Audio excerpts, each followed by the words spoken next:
Okay, so we can go ahead and kick things off. Just a heads up, everybody, we are in a Zoom meeting, not a webinar. So that means that you can talk if you want to, but that also means that if you're not muted, we will be able to hear you. If this is your first Climate People webinar, hi, my name is Natalie Lavery. I head up all of Climate People's events and marketing. And yeah, we're super excited today to have Katharina Hellmann, who is going to give us an incredible presentation on how to become more confident in your job search. As we hear all the time, as I hear all the time, and as I talk to all of you, I hear so often, like, I don't have these skills, I don't have this experience, I'm not qualified. And it's really disheartening to hear that and have to try to convince you all that the key to getting a job, especially in climate, is to convince a hiring manager that you're qualified. And the first step to doing that is convincing yourself that you're qualified. So with that, I'm super excited to have Katharina here today to walk us through how to achieve that self-confidence. So thank you so much for being here. I'll let you take it from here, Katharina. Yeah, thank you, Natalie. I'm hoping everyone can hear and see me. I apologize for the strange lighting. I'm not in my usual office setting, so I'm hoping everything will work out fine. So welcome, everybody. Thanks for having me, Natalie. It's a total pleasure and honor to be able to bring this webinar to you today. Because as Natalie said, I believe it is a really important thing to talk about, confidence and self-confidence, specifically if we are setting out to do things that we have never done before. For example, like transitioning your career to a completely new direction. So if you could go to the next slide, please, Natalie. So this webinar today, this call, this hour, is for you if you are someone who is maybe worried about climate change, you are determined to do something about it, you are also maybe done wasting your time working for a company that is not helping in terms of fighting climate change, but maybe even harming the planet. And you are someone who is ready to dedicate your talents, time, and energy to a job, to a work that has meaning and impact specifically in the context of climate change for the planet. And what you are maybe struggling with is uncertainty about whether you have the right profile. Please, next slide. For a climate job, or whether you maybe you have self-doubt about whether you will be able to find and secure a climate job that you actually want. Or maybe you are worried about whether you'll be happy in this new climate job once you've actually secured it. So if any of those things that I just mentioned is true for you, or sounds like similar to where you are right now, this is exactly what we are going to be talking about. So you are in the right place. That's the good news.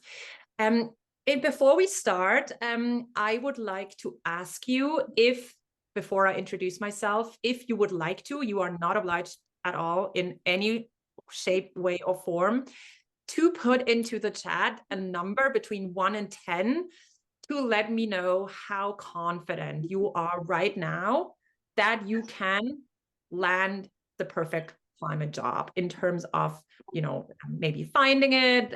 Is it actually out there? And if it is out there, are you going to be able to, be the best one of all the applicants that are going for this job? So I'm seeing a lot of numbers come in here. So we have a 5, 6, a 2, even a 7, a 1.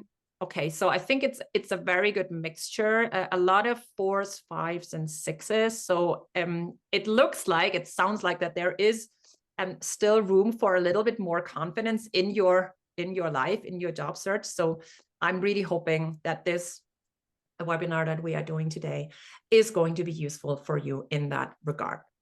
So before we go into the content, please allow me to introduce myself. My name is Katharina. I'm a certified life coach, and I'm also a certified climate change coach, which means I did an advanced certification in coaching specifically around all the topics that occur regularly in the context of climate change. And I've decided to focus my work exclusively on helping people overcome eco-anxiety, climate change anxiety, and transform that anxiety into their version of climate action. In your case, maybe this looks like transitioning your career to a climate job, to a sustainability related job.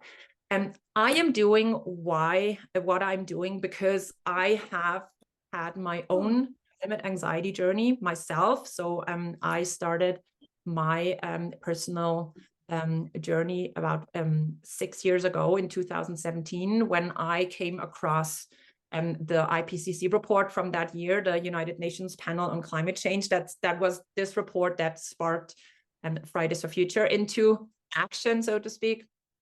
And it was this report, maybe a few of you are aware of it or are even familiar with it. It's the one that said that we have 12 years left to basically get our act together on climate change. And for me, this report, and specifically that deadline, was for me the triggering point, let's say, for my own climate anxiety journey. And I did a lot of, crying and questioning my whole life, my career, having a family, all of that.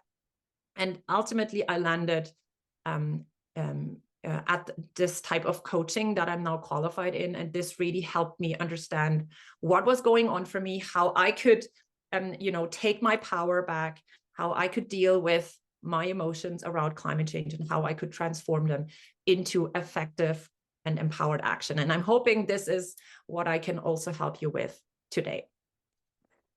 Before we start, I would like to do a little connection exercise with you, and I'm going to go into that in a moment.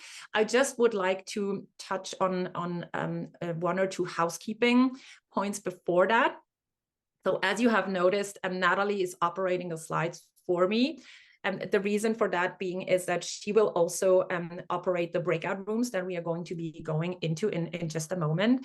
If you have any question whatsoever during either the breakout rooms now or the presentation afterwards, please don't hesitate to put them into the chat. I won't be able to, address them maybe immediately, but I'll take little short breaks in between the presentation to go through questions. I'd appreciate if you wouldn't just, open your mic and speak, because, maybe I'll cover your question in just a few moments after you pose it. So I'd appreciate if we could do the questions, when I'm allowing time for that. So let's go into a little connection exercise. And I would invite you to do the following. Please take pen and paper if you have it handy, and answer the following question for yourself, everyone individually by yourself, and whatever comes to mind to you, you're more than welcome to write it down. Why is it important that you change your career to a climate career? Why is that important for yourself, for others, and for the world? And I would invite you to write whatever comes to mind down. I'll put a timer on, and we will have 2 minutes to do that. And then I'll talk about what we're going to be doing next. So there are 2 minutes starting right now. All right. I think we're all back. Perfect. Thank you. Thank you, everyone, for having the courage to do that. I hope everything worked from a technical point of view. I know we had 2 or 3 people who got kicked out of the room. Technically, sorry for that. And before we go on, I would like to invite a few voices into the room from those breakout rooms. So in the interest of timing, I would like to hear from 3 people, if possible. So if you want to share publicly anything that's happened, as that stood out to you, any insight, any aha moments, any beautiful moments that happened in your breakout room, please, if you could raise your hand, and I'll call you into the room. If there is no one who wants to share anything at all whatsoever, that is no problem as well. So I'm seeing one person that raised her hand. That is Yeli. I hope I'm pronouncing that right. So Yeli, if you would like to share what happened in your breakout room, something that stood out to you on a positive basis, please go ahead. Thank you. Yeah, thanks, Yelly. I think overall, we all felt that this is the problem of humanity right now. It's like the biggest overarching thing is the planet. And if that's going to destroy us, then there are no human rights issues. Like we need to attack that. It's massive. So that's kind of the overarching, like we need to mobilize people to do this, and we feel called to that. Yes, thank you, Yeli. That's a beautiful reminder for all of us of, the purpose that probably all of us or most people that are, passionate about climate change and about doing something have. So thank you for reminding us again of that. I would like to invite John as the next person, please. John, if you would like to share what happened in your breakout room. Okay. Yeah. I think probably, between, my share on, my reason for wanting to, get into a climate career, and Jennifer was another person that was in my group. We were the ones that, were able to get through everything in time. But I think probably the big overarching theme for, our reasoning is because this is something that kind of, it feels like it's a calling. It's something that, doing this kind of work is something that allows us to maximize our potential as working people, really, to use our gifts to, do something that's, truly positive for the planet. Yes, thank you, John. And you've also touched on a very important point, whereas Yali was, from what I understood, more talking about the overarching general purpose of things. You were talking about, you were sharing your individual personal calling that you had, especially as well as your breakout roommate, so to speak. So thank you for sharing that. That's a very valuable insight also for yourself, I'm supposing. And lastly, I would like to invite Veronique, I'm hoping I'm pronouncing that right, to share as well, if you would like to. Please go ahead. Yeah, so I think one thing that really touched in the group I was in was the idea of doing this partially for and partially inspired by the next generation of our children, of Gen Z in general, that they are almost gripped with this anxiety because for them it's so pressing. And when you think about doing things for others, especially when it relates to your own family, it becomes all that more important. Yes, thank you very much, Veronique. That's also a very important point. Who are we doing this for? And every one of us who has either own children or has, children in their immediate personal environment probably will have an additional sense of urgency behind their willingness to change to a climate career. So I'm a mother myself. So my daughter is the reason behind my whole coaching business and the reason why I picked this niche. So I can totally relate to what you are saying, Veronique, and I'm sure a lot of other people can as well. So thank you very much, the three of us, Yeli, John, and Veronique, for sharing. I'm sure you're speaking a lot of other people here in the room right from your heart, from the soul. Okay. Thank you all for being willing to do this little exercise. I'm hoping it helped you also get a little bit more connected to each other and to the purpose of this workshop. So let's get into the agenda. I have brought 3 points that I would like to cover with you, for you. First of all, let's talk about what is confidence and where does it actually come from. Secondly, why is it so important that we talk about it? And thirdly, what can we do in order to cultivate our confidence? So first point, what is confidence and where does it actually come from? So let's do a little bit of definition work here, just to be sure that we are all on the same page about what we are actually talking about. So what is confidence? Confidence is, as I am defining it for the purpose of this webinar, the ability to believe, or is a belief in your current abilities, in your competencies, in whatever you have been trained to do, for example. So confidence is when you are saying, I can do XYZ because I know how to do it.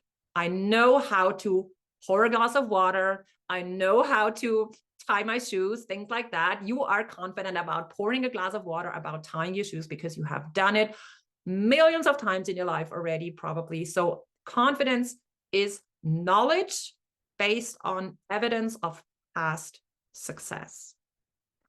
On the other hand, we have to talk about self-confidence. There is a difference in what I want to make it mean here. Self-confidence is a belief in your future capacity. It is a belief in being able to figure out everything that you are setting your mind to. So you are self-confident if you say, I can do XYZ because I can do anything I'm setting my mind to. It is a belief without having any evidence of past success. And let's not confuse self-confidence with arrogance. Self-confidence is about, I am able to do this because I can do anything I'm setting my mind to. Arrogance is, I am better than you are. So arrogance has this comparative element to it, this looking down at another person and sort of elevating yourself over this other person. Self-confidence, however, is something that remains completely within yourself. So why are we actually talking about any of that? The reason is that many people think that confidence is something you are born with, confidence or self-confidence rather. It's something you either have or you don't have. However, what I want to tell you, my secret number one, so to speak, is that confidence is actually a choice. Feeling confident, feeling self-confident is a choice that you are consciously making. In fact, your self-confidence is your belief in yourself as a person. So it is all about your thoughts and beliefs about yourself. It is about consciously thinking something positive, let's say something constructive about yourself. So you can actively choose to be more self-confident. And why is this actually important? Why does this matter specifically in the context of a climate career transition?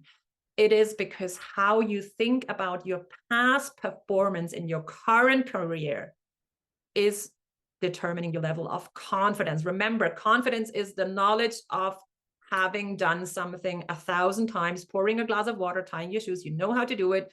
And so that means everything that you've been doing in your current job, you are probably pretty confident about because you've done it so many times. However, in order to transition to a new career path, to a climate career path, where you have no evidence of previous success, and because you've never done it before, you need the other type of confidence. You need the self-confidence. You need to have the belief that you can do it, that you can do it just because you are setting your mind to do it. You have to believe in your abilities as a person. And that means your thoughts and beliefs are choices. That is also something I would like to leave you with. What you are thinking about yourself is a choice, and you can choose to change what you are believing about yourself at any given moment. So that is why it is important that we are talking about confidence in the context of changing your career. So why is self-confidence per se so important? Self-confidence, actually, just to answer the question here, are we talking about a confidence or ability to do a climate job or to get one? Those are very different questions.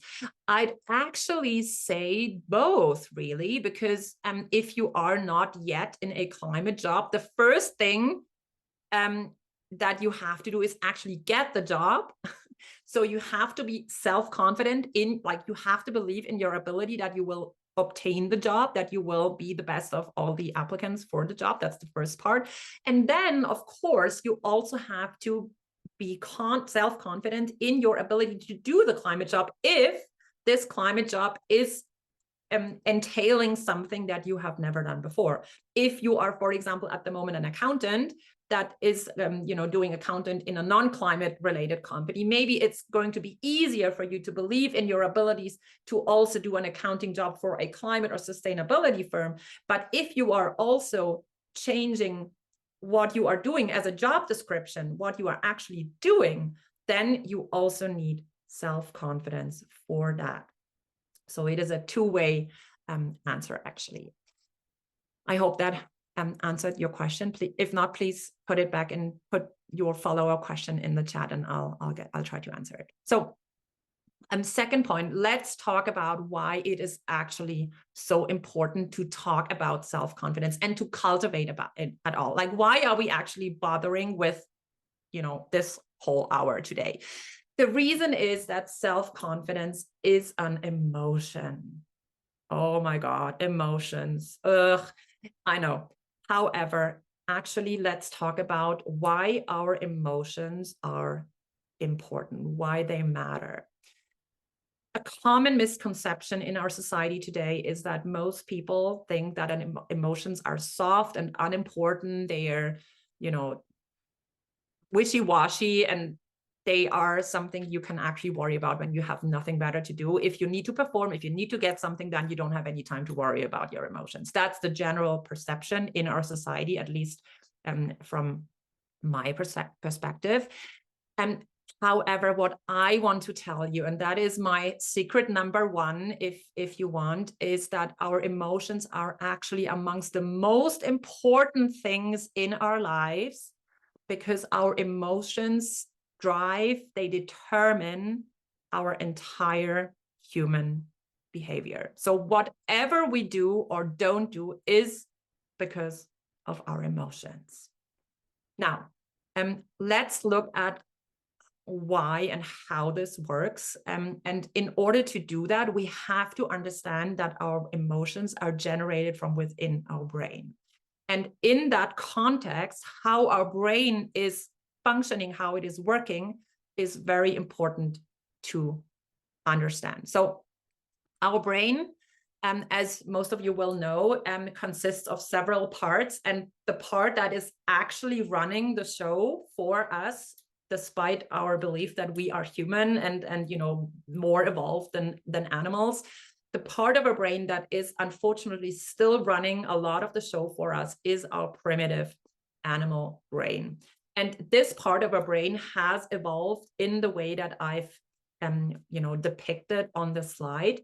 It has been programmed to excel at three things: to avoid pain, to seek pleasure, and to do all of that using as little energy as possible. And of course, all of that is because this was important for our survival as a species. When we were still running around, basically naked and living in caves, huddled around the fire, all of those things were important to actually secure our reproduction, feeding, just being physically safe. All of that was necessary. So what do I mean with that?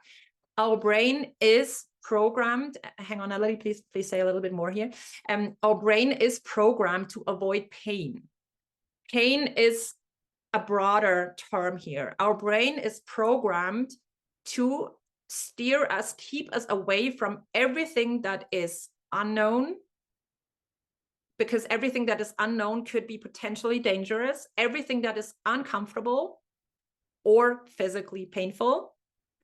At the same time, our brain is trying to keep us in the pleasure zone. It is seeking pleasure. It looks for warmth, comfort, the known things, because that is where we were safe. Everything that we know, everything that is habitual is safe for us.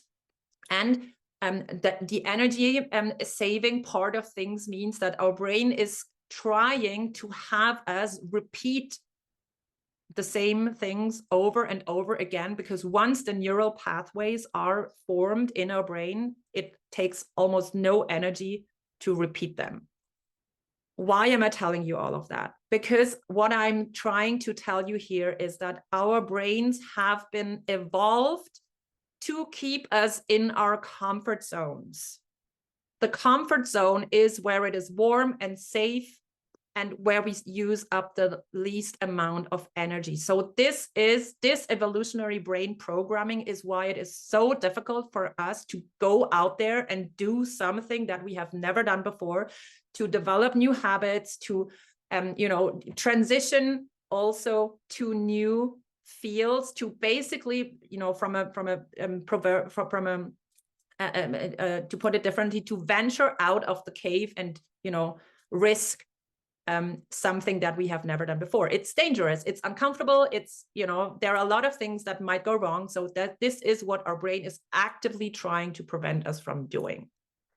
However, another thing that is important in that context is that our emotions are so important because they power everything that we do. Avoiding pain, seek pleasure. Pain and pleasure are emotions. I'm feeling pain, I'm feeling pleasure. So that means everything we do or don't do as humans is based on either how we are currently feeling, good or bad, or how we want to feel in the future, or how we fear to be feeling in the future. Just to give you an example, I know it's very abstract, it's very complex, just to give you an example. What you are currently doing, for example, if you are buying something, a status symbol, the newest iPhone, whatever, it is not because you need the thing for your physical survival. Let's be honest. You want the newest status symbol because you are ultimately looking for the emotion that you associate with having this thing, belonging to a certain social group, being worthy of affording this thing. This is what you are actually looking for when you are buying a status symbol, for example, or something that you've always wanted. You are looking for the happiness that you are associating with having the thing. Second example, if you are worried in your job search for a climate job that, maybe you won't be able to perform with your current abilities in this new job, you are fearing discomfort, maybe even failure or some type of humiliation or embarrassment, going maybe into a job interview or something. So the fear of this embarrassment, it hasn't happened yet, but already the fear of embarrassment is now keeping you from doing something to that regard. So the fear of the emotion of embarrassment is preventing you from, applying for the job, for example. So what I am saying here is that your emotions, happiness in the status symbol example, and the embarrassment, the feared embarrassment in the job application example, is what is actually running the show for you. So those two emotions are determining what you are doing or not doing. And our emotions are directive. If you recall the triangle, avoiding pain, seek pleasure, means that your brain is naturally moving you away from any negative emotion.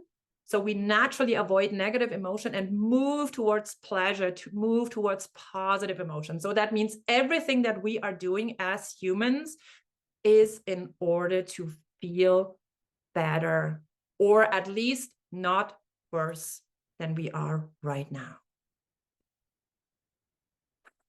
I know this has been a little bit of a theoretical, a little theoretical excursion into how our brain works, but I'm still finding it very necessary to understand what is going on for us, specifically with regards to being able to cultivate self-confidence. And the second thing here is why our emotions are so important. So if you go to the slide that I put here, so think about it. When I'm telling you your emotions are powering your actions, think about it. What are you doing or not doing when you are feeling a certain emotion? How are you showing up when you're feeling fear? How are you acting when you're feeling self-doubt? How are you showing up or not showing up when you're feeling insecure? And how would all of that change if you felt confident, if you felt self-confident. That is the contrast. So why am I telling you all of this? Why is it important for us to understand how our brain works in the context of self-confidence, or in the context of transitioning your career? And it is because it is completely normal and actually a sign that your brain works perfectly according to its evolutionary programming if you are feeling self-doubt, insecurity, fear, or any type of discomfort with regards to changing your career, because changing your career to a climate job is not anything that you have ever done before. So your brain is playing you, so to speak. It is making you believe that this could be something potentially dangerous and harmful to do for you to actually apply for this job and to try to get this job. And that therefore it is trying to keep you from doing it. So it is completely normal and human to feel what you are feeling with regards to changing your career. However, having said that, discomfort is the currency to your dreams, which means that if you want to do something new, if you want to do what you've set out to do, if you want to live the life you actually want to live with regards to your career, to your job, or otherwise, you have to override, to overcome, especially exactly this evolutionary programming of your brain. You have to overcome this triangle, this evolutionary triangle, which has you avoiding discomfort, seeking pleasure, and saving energy. You have to go against the grain, if you want to put it that way. So now that we know that we have to do it, let's talk about how we can do it. So how can we become more self-confident? Most of us lose our self-confidence as adults because we believe, or we base our beliefs in ourselves primarily on evidence from the past. Think back to the example that I gave you with the pouring water into a glass or tying your shoes. You have enough evidence from the past that you've been able to do that. So you are believing in yourself that you will be able to also do it in the future. So you are basing your belief in yourself primarily on past evidence. The problem with that, however, is that doing so, we are only confident about things that we are already good at. We keep reinforcing our knowledge that we can do something like tying our shoes or pouring a glass of water. We keep repeating it, and every time we do it successfully, we reinforce this belief, this knowledge. However, at the same time, we stop doing new things that we are not yet confident in. We don't have the self-confidence. We've lost it. So we are staying within the realms of what we know, what we're good at, and we're afraid to venture out into new territories, so to speak. And worst of all, we become afraid to fail. The way out of this is to realize that self-confidence is a skill that you can learn. Remember, self-confidence is a belief about your abilities as a person without any knowledge or any evidence of past success. So you, in order to feel self-confident, you need to consciously think. And that is something that you can train your brain for. You can train your brain for more self-confidence by consciously looking for your reasons, your strengths, and past successes. Now, let's look a little bit more in depth in those 3 points. So to look for your reasons, I just said. So what does that mean? It actually means to look for, to find your why, and to keep that at the forefront of your mind. Looking for your strengths. that means celebrating your wins. And to look for your successes is has also to do with practicing your beliefs. So those 3 things that I have here on the slide, those are things that you can do in order to become more self-confident, to train your brain for more self-confidence. Find your why, celebrate your wins, and practice believing in yourself. Now, let's look a little bit in more detail what I mean by that, or what could be a good way to practice or to cultivate that. So finding your why, become clear. What are your reasons for changing your career? We already did that a little bit, maybe in this little self-reflection exercise that we did in the beginning. And, you know, John and Veronique and Yeli also shared about their whys, about the global why, Yeli, John in his individual why, and Veronique, the why maybe of future generations of other people. So think about it. What are your personal reasons for changing your career? And you will know that you have touched on a strong reason if this reason is a fuel for you, because strong reasons are the fuel that propels us into action. In fact, you need to have strong reasons, because if you have them, it will save you from second guessing yourself, doubting yourself, having decision fatigue. If any of that recurs, if you keep finding yourself bogged down in self-doubt and all of that, maybe the reason that you've identified for doing what you want to do isn't strong enough. So maybe look for another one. And weak reasons, for example, include words like, I should be doing this, other people want me to do that, I need to do this, or I have to, I'm obligated to. It's not something that comes from within you. And that's probably going to weaken you going forward. So make sure that you find your why, do enough self-exploration, that you find a why that is coming really, that you feel deep within your soul, because that is what will keep you, that it will help you keep going, even when the going gets tough. Secondly, celebrate your wins. Where are your personal strengths? What is working now? And the reason why this is important to look at our strengths and to celebrate our wins is because finding, acknowledging, and celebrating our successes and strengths feels good. And if you think back to the motivational triad, this triangle that I put on the slide, avoiding pain, seeking pleasure, our brain wants to repeat more of the things that make us feel good. So when we feel good, we want to repeat more of what makes us feel good. So the more you will be able to identify and celebrate your wins, the more you will become aware and conscious of your strengths and your abilities. So it's all about conscious thinking. Remember, self-confidence is all about conscious thinking. So make a habit, a practice out of finding your successes. I'm not telling you to brag necessarily. I'm just telling you to do that for yourself. You don't have to share it with anyone. And if you worry that you might be perceived as arrogant, just do it for yourself. And if you have difficulty finding an actual success, it's enough to just find something that is working now.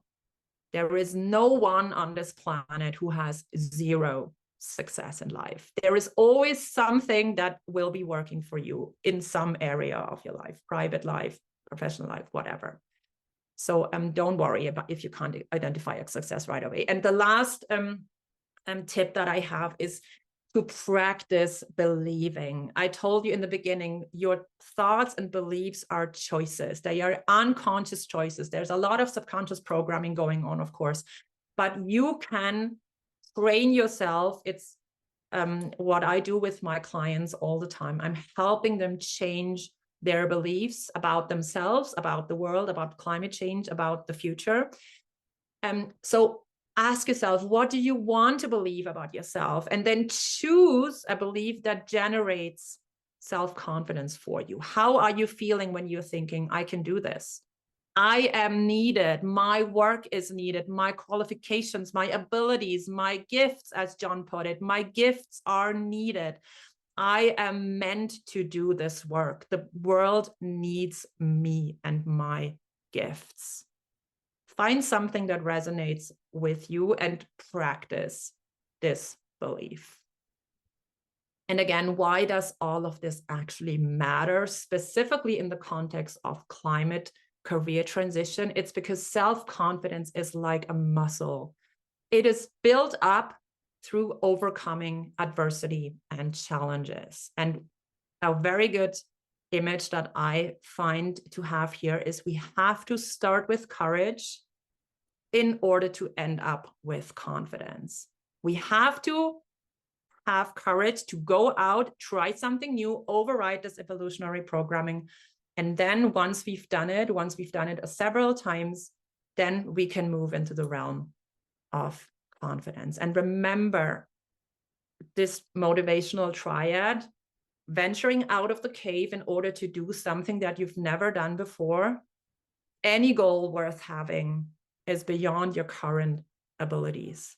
So you have to override this evolutionary programming of your brain, which is blocking you, which is keeping you, trying to keep you stuck in your comfort zone. You have to go out there and do it in order to live your fullest life and to really have the impact that you are secretly desiring.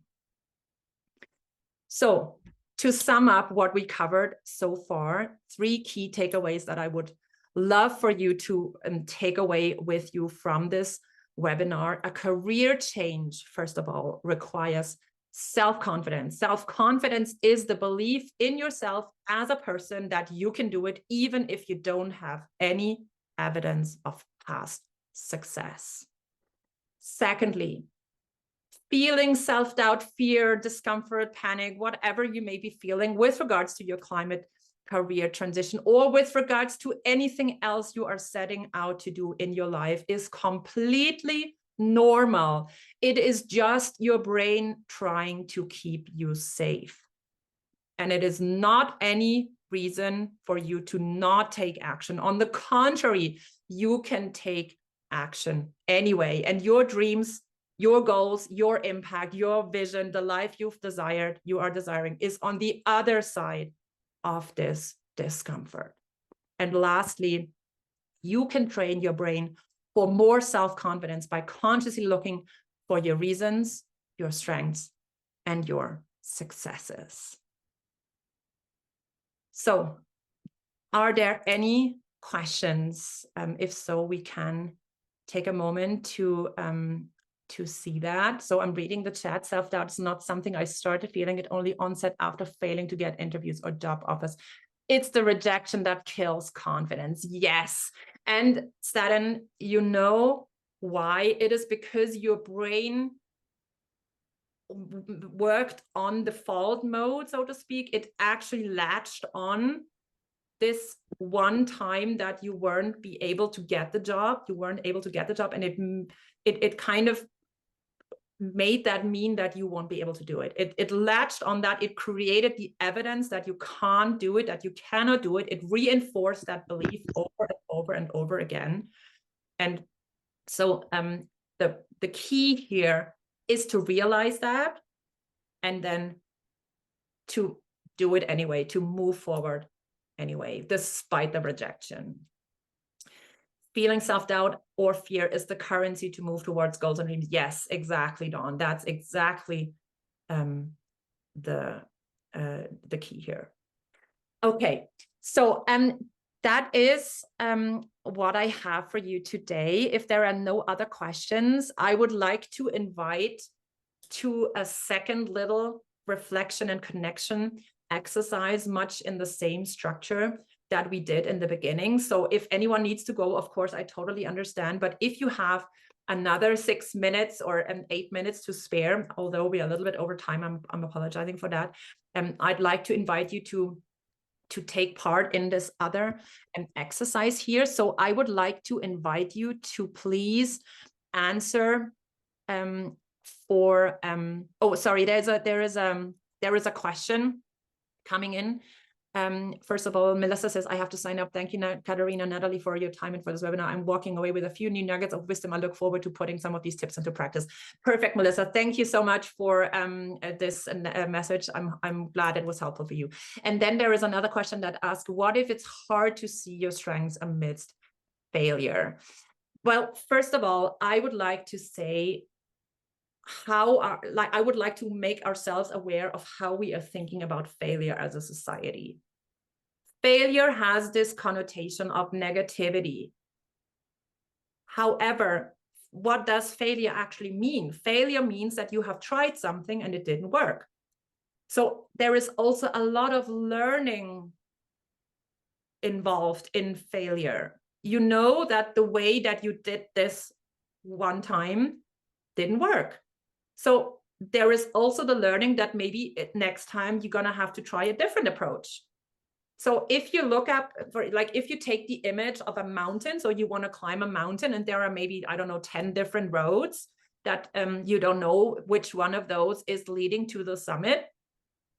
You have to fail 9 times in order to find the right street. So maybe it will help you to think about more, think about failure more in terms of a learning experience rather than something that is reason enough to give up. It's just something that didn't work this time, so maybe it's going to be working next time. The learning, the knowledge, the recognition that you can take from this failure is that this was not the right way to do it. But we never know what the right way to do it is until we got there. So I'm inviting you to think about how you can reframe your failure into learning. Okay, so let's go into our reflection exercise. So I would like to again I would like to invite, sorry, I was just reading another chat message. Thank you, Fronda, for your message. I'm glad it was helpful for you. So everyone, please, if you want to take part in this reflection exercise, please take pen and paper again, like we did before, and answer the following question for yourself. And I'm going to stop the time.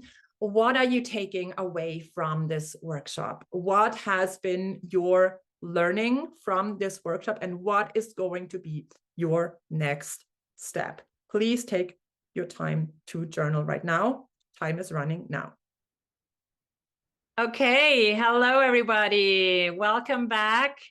So, we have 9 people. Is that everyone who is still here? Okay. So I would like to again invite 2 or 3 voices into the room. I know we've totally run over time, but if there is any one of you who would like to share, like we did in the first round, about what happened in your breakout rooms that has been inspiring to you, that was an aha moment, or something that you are taking away after this webinar, please feel free to raise your hand. If there isn't anything, no worries. I know I've kept you longer than it was meant to be. Anyway, there is no hand going up. That's totally fine. Thank you very much for your attention, for your time. It was a pleasure and honor to host this workshop. Oh, John, I'm sorry. I didn't see you before. Please go ahead. Yeah, no, I just raised my hand because I figured, you should probably have, some sort of reflection as far as all of this goes. So, speaking with Dawn Marie and Paula, for us, I think, like the big overarching, things we took out of this is that, self-confidence is a very, important part of this. You can't let rejection sort of bog you down. It's one of those things where you just kind of have to look at it as, that was just not the right job for me. Yes. And sort of keep going as far as that, as that goes. The other big thing is sort of like the acknowledgement of fear. And, in a lot of cases, how that, dissuades us from doing, the things that would be better for us. So, to acknowledge that, but to sort of still work through it, because it was Dawn Marie who said, discomfort is something that, is, it's a very motivating factor. And, it can be something that, that pushes us into getting into a better space. So, acknowledging that fear, acknowledging that discomfort, and, working through it and letting it be something sort of like that motivates us rather than, shying away. That's an important part of things too. Absolutely. Yes, exactly. In fact, you mentioned it again, you reconfirmed what I've said before. The fear, the discomfort is actually the sign that you're on the right track. You have to go over this discomfort. You have to transcend that, to transcend the fear in order to really be able to do what you're wanting to do. So thank you for sharing, John. That was such a valuable insight and such a valuable actually summary of everything that we've covered. And with that, I would like to, again, thank you for your time, for your attention. I'm hoping this was useful to you. I'm believing Natalie is distributing the slides and all of that. So if there is any question after this about anything that I've touched, if you want to learn more about me, about what I do, about how I work with people, please don't hesitate to reach out to me. You can find my URL and the QR code on this slide. I'm also Instagram active on Instagram, not so much on LinkedIn. I have to say my LinkedIn profile is not really up to speed. I have to really work on that. So if you want to get the most up-to-date insight into what I'm all about, use my Instagram account, please, or my website. Okay, that's it for today, guys. Thank you so much for your time again. And I'm hoping that this was useful, and I'm hoping to see you again. Bye. Bye. Thank you. Bye-bye. Thank you. Until next time. Thank you. Thank you. This was great. All right. Bye, y'all.